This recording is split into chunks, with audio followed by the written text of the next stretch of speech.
Good morning, this is Onyabike Adventures. My name's Hawk, and today I'm going to show you some tips on how to fix a flat tyre.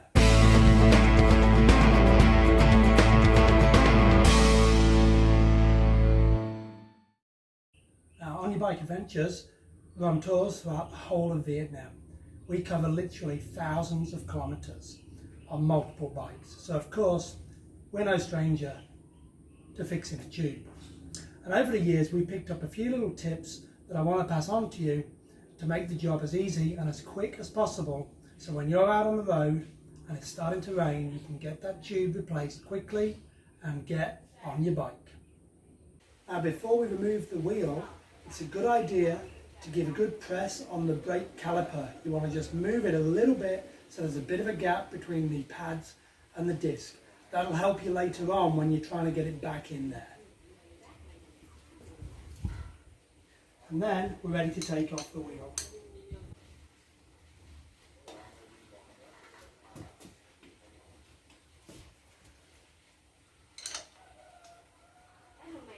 Now, with the wheel removed, I'm going to take out the spacer and remove the sprocket and put them down. Now, you'll see I've put down a cloth.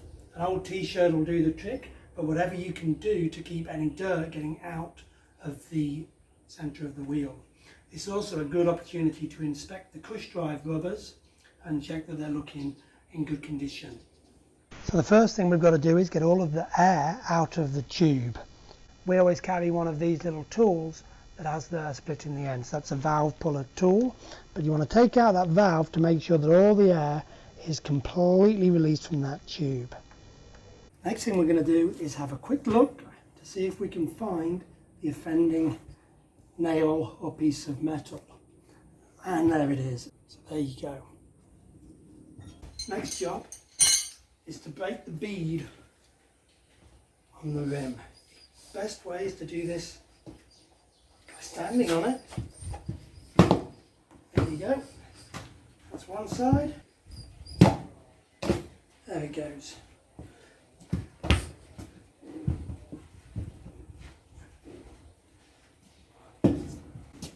Now we're ready to remove the tyre from the rim. You're going to need at least 2 tyre spoons. 3 is even better, but 2 is enough. There's hundreds on the market. What's important is you don't want one that's too pointy at the end. Once you've got that first tyre lever in, you want to get a second one a little bit further round. You can wedge it under the disc, and then you can slowly work your way around with the second tyre lever, and each time you want to gently push down on the rubber to allow the tyre lever to just catch underneath the rim, and then gently work your way around, and it will get easier and easier, and then eventually you should be able to finish off the job just pulling it off with your hands.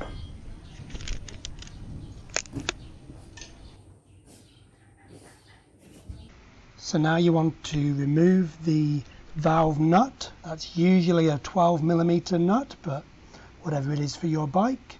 And then you can push out the valve and remove the tube. You might need to pull the tyre a little bit and wiggle it, but that tube should pull out fairly easily. Now, we always carry a brand new tube when we're on tour, so we'll put that new tube into the tyre. But then we also carry a puncture repair kit, so we will repair the old tube and keep that as a spare. Now, a really top tip for you is to make sure you put some air in this tube before you put it in the tyre. And what you don't want to do is get it back in, get the wheel back on, and then find out that your tube's already broken. So give it a good dose of air and then sit and wait for 5 minutes to see whether it stays up or goes down again. Stick your hand inside the tyre and gently run your fingers around the inside of the rubber, trying to feel for any sharp points that might be left from that nail, or possibly a second nail that you didn't know about. At the same time, visually have a look at the rubber spoke protector that sits inside the rim of the wheel. Make sure that rubber is over the top of all the spokes.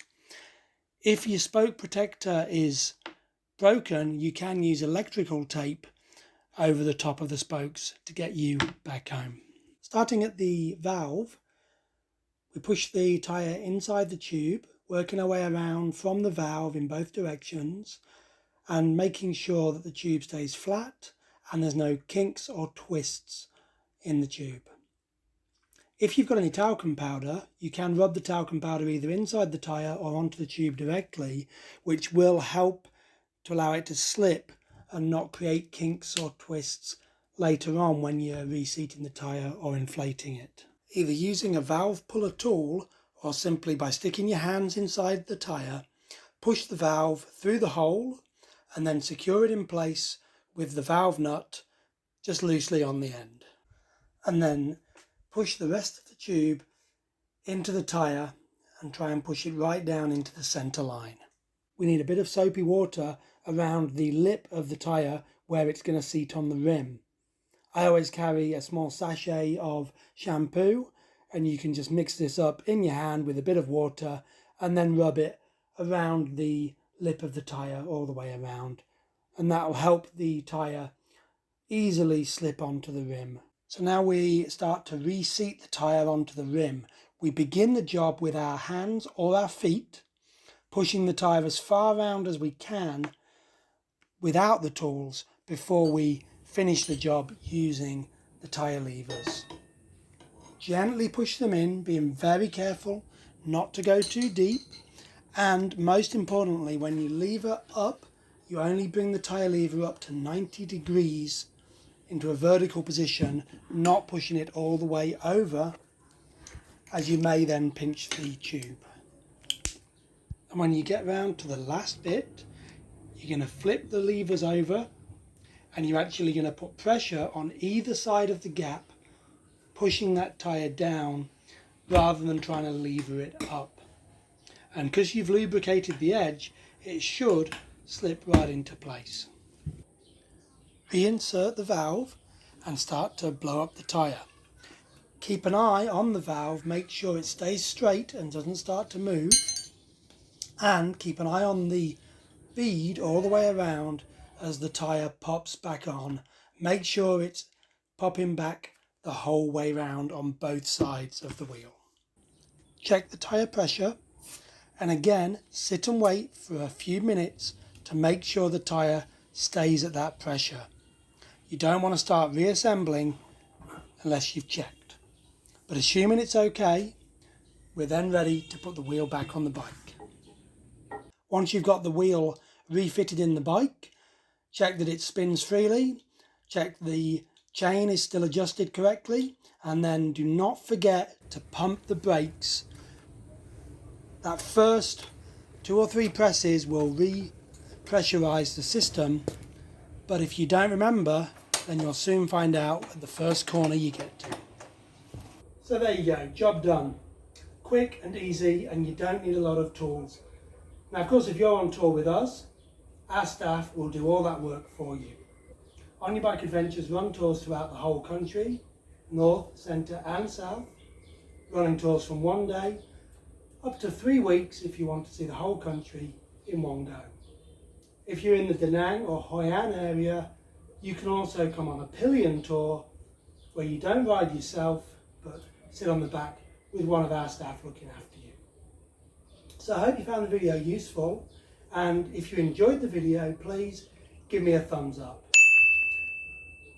Guys, if you want to know more about Vietnam, if you love motorbikes, or you just need to see more of me, all you've got to do is subscribe to the channel and stay up to date with all of our latest videos. So thanks for watching. My bike's fixed and ready to ride, so it's time for me to shut up and get on your bike.